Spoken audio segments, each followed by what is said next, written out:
فیاض خان لالا چې تاسو د بیمبق خان په نوم باندې پیژنئ هغه راته وایي چې ملاله یوسفزۍ پسې یو ویډیو وکړه نو لالا بالکل ویډیو کومه خو د ملاله یوسفزۍ دا خبره چې څوک وایي دا وداوټ کانټیکس ده او د کانټیکس سره ده نو هغه خبره چې کوم دا بالکل سیټ ته به کېدو دلته کې چې کوم دا تنقید به صرف په یو فلسفه باندې وکړو چې هغه فلسفه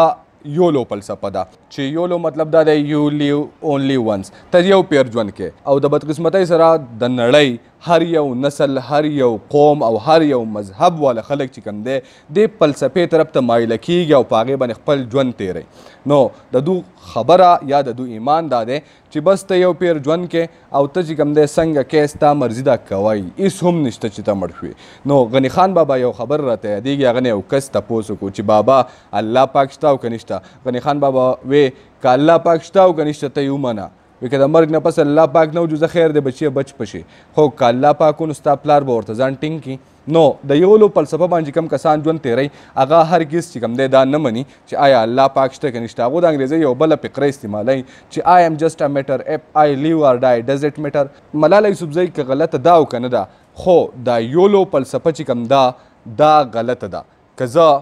په الله پاک باندې ایمان لرمه که زه په ورځ د آخرت باندې ایمان لرمه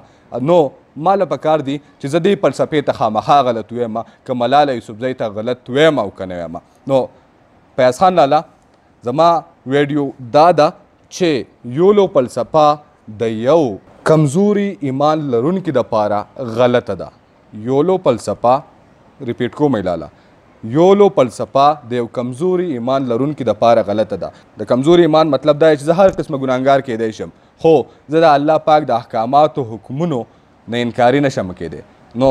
ماله پکار دی چې دې خبرې نه زه انکاري نه یم او لعنت دې ولمه په یولو فلسفه باندې د لوی الله په امان